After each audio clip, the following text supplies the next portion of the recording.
Welcome to middle education. कक्षा 9वीं की हिंदी के पेपर में पत्र लेखन से संबंधित एक प्रश्न देखने को मिलता है जो कि 4 नंबर का रहता है।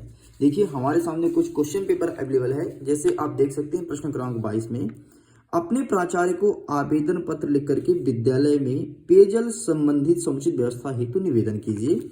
इसी के अथवा में कहता है कि सचिव माध्यमिक शिक्षा मंडल मध्य प्रदेश भोपाल को पत्र लिखना है द्वितीय प्रति अंक सूची के लिए।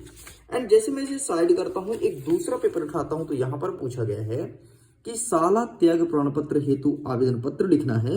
एंड इसी के अथवा में पूछा कि अपने परीक्षा परिणाम की जानकारी देते हुए एक मित्र को बधाई पत्र देना है।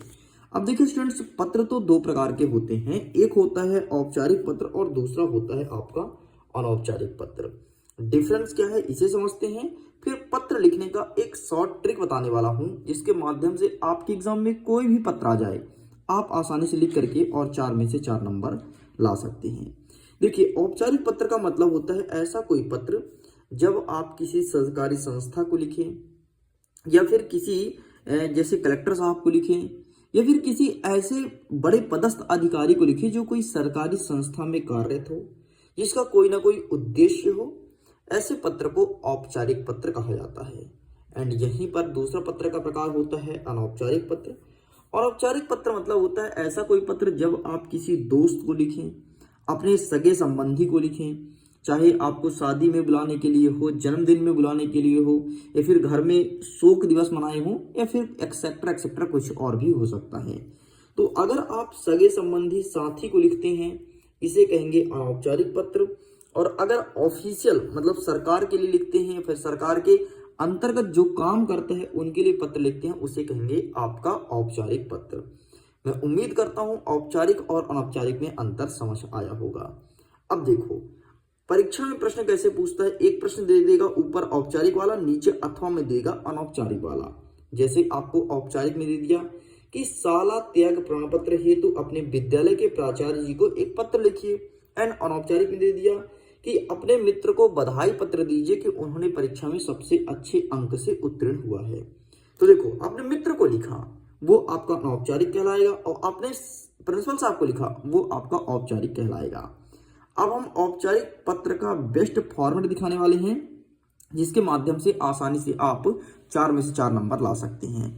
देखिए ये रहा आपके सामने फॉर्मेट, इसे जरा ध्यान से समझिएगा, तुमको समझ में आएगा। प्रति चाहे कोई भी हो सबके में लिखना अनिवार्य है। किसको पदनाम और पता, मतलब अब आप पत्र किसको लिख रहे हैं, जैसे प्रति प्रधानाचार्य महोदय, प्रति प्राचार्य महोदय, और पदनाम और पता में आपको पूरा एड्रेस लिखना है कि शासकीय कन्या माध्यमिक शाला, और आप अपने जिले का नाम इस शहर का नाम लिखेंगे। ठीक इस प्रकार से 3 लाइन में इसका आंसर लिखाता है। सबसे पहले प्रति, फिर किसको लिख रहे हो, फिर आपका एड्रेस क्या है और जिला या पता, मतलब जिला या क्या है शहर का नाम। इतना लिख के कंप्लीट करोगे तो आपको मिलेगा 1 नंबर। देख लो इतना छोटू से लिखने पर, इतना लिखने पर आपको केवल 1 नंबर दिया जाता है, जो कि इतना सरल होता है। ये बिना पढ़े तुम लिख सकते हो। भाई किसको नहीं पता कि स्कूल का नाम क्या है, सबको पता होता है ना, इसके लिए मिलता है 1 नंबर। आगे बढ़ते हैं विषय। विषय में आप पत्र क्यों लिख रहे हो, क्या रीजन है, आपको टीसी लेना है, बिटिया की शादी है, लड़के की शादी है, लड़के का जन्मदिन है, क्या आखिरकार हो क्या रहा है।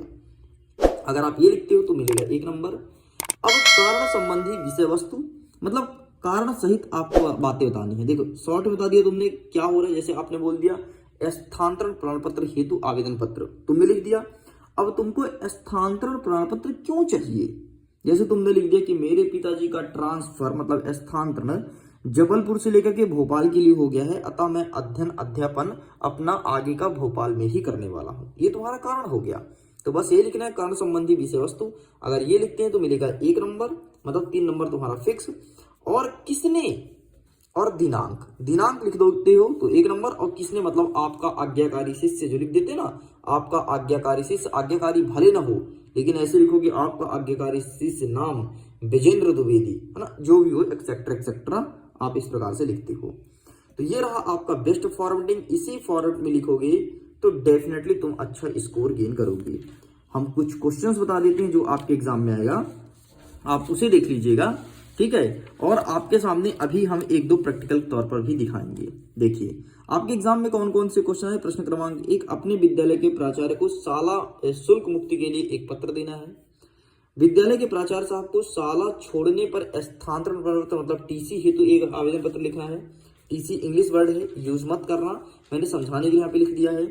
तीसरा नंबर, लाउड स्पीकर बंद करने के लिए निवेदन करना है। जिला के जिलाधीश मतलब कलेक्टर साहब को एक आवेदन पत्र लिखना है कि प्लीज कलेक्टर साहब लाउड स्पीकर बंद करवा लीजिए, यहाँ बहुत ज्यादा शोर ये ध्वनि मात्रा बज रहा है, हमारी परीक्षाएं हैं, हमें पढ़ाई लिखाई करनी है। एंड तीसरा कह रहा है कि नगर निगम को एक आवेदन पत्र लिखना है जिसमें नाली की सफाई करवाना है और कीटनाशक दवाई का छिड़काव करवाना है। ये देखो सब सरकार के अंतर्गत जितने भी काम करते हैं उन्हीं को पत्र लिखने को बोला गया है। एंड आपके कक्षा 9वीं के हिंदी पेपर में इतना ही देखने को मिलेगा। तो बस ये 4 पत्र आपको प्रिपेयर करना है, ये सभी औपचारिक पत्र हैं। अब देखिए जरा जो हमने आपको फॉर्मेट बताया उस फॉर्मेट में क्या हमारा सही तरीके से फुलफिल कर रहा है। सबसे पहले हमने बोला प्रति और किसको लिखना है, पदनाम और पता। ये देखो एक पत्र तुम्हारे सामने लिख के लाया हूं, प्रति आपको लिखना है, किसको देना है तो श्रीमान प्राचार्य महोदय को देना है और इनका पता क्या है, शिशु रंजन विद्यालय इंदौर। ये देखो शहर का नाम तीसरी लाइन में ही लिखा था, इस चीज को ध्यान रखिएगा, बस इतना लिख के कंप्लीट करना है। ऐसा पत्र लिखना आपने शायद ही पहले कभी सीखा हो, इसीलिए ध्यान से देखिएगा। नेक्स्ट कहता है विषय में क्यों, आखिरकार आप क्यों लिख रहे हैं, तो इसका रीजन क्या है, स्थानांतरण प्रमाण पत्र हेतु आवेदन पत्र, इसका मिलेगा 1 नंबर बेटा, इसका मिलेगा 1 नंबर, आपका 2 नंबर कंप्लीट। नेक्स्ट लिखेंगे महोदय सविनय नम्र निवेदन है कि आपके विद्यालय कक्षा 8वीं की परीक्षा अच्छे अंक से उत्तीर्ण कर ली है मेरे पिताजी की, है ना, इसे अपने शब्दों में लिख सकते हो, मेरे पिताजी का स्थानांतरण भोपाल के लिए हो गया है, अतः इस हेतु मैं अपने विद्यालय में आगे पढ़ाई जारी रखने में असमर्थ हूं, अतः मुझे आगे की पढ़ाई जारी रखने हेतु सिंपल सा ट्रांसफर सर्टिफिकेट मतलब स्थानांतरण प्रमाण पत्र देने की कृपा करें। इतना बात लिखोगे तो मिलेगा 1 नंबर। एंड डेट कब आपको पत्र लिखना है, तो आप एग्जाम में कब का डेट लिखोगे, जिस दिन तुम एग्जाम में कॉपी लिख रहे हो, जैसे कल 6 तारीख है तो 6 तारीख का डेट ला लोगे। एंड किसने लिख रहा है, कौन लिख रहा है, तो आप लिखेंगे आपका आज्ञाकारी शिष्य नाम। वैसे कभी भी बोर्ड एग्जाम के कॉपी में नाम नहीं लिखा जाता है, तो आप अपने स्कूल के कॉपी में नाम मत लिखना, आवाज सादा लिख करके काम चला सकते हो। तो इस प्रकार से लिखा जाता है। लीजिए जो मैं फॉर्मेट आपको दिखाया उसी फॉर्मेट में फुलफिल हो गया है, बस इतना लिखने पर आसानी से आप 4 नंबर ला सकते हैं। मैं उम्मीद करता हूं आपको पत्र लिखने का फॉर्मेटिंग पता चला होगा कि कितना लिखने पर कितना नंबर मिलता है, इसी के आधार पर प्रिपेयर कर लीजिए, तुम्हारा 4 नंबर फिक्स हो चुका है। अब ठीक ऐसे ही फॉर्मेट में आपको अनौपचारिक पत्र समझना है, कमेंट सेक्शन में लिखिएगा, आसान भाषा में समझा दूंगा, एग्जाम में काफी हेल्प होगा। वीडियो पसंद आए तो वीडियो को लाइक करके दोस्तों के साथ शेयर कीजिएगा। 4 सेटों को मॉडल पेपर भी अपलोड कर दिया हूं, PDF को डाउनलोड कर लीजिए, लिंक डिस्क्रिप्शन बॉक्स में दिया गया है।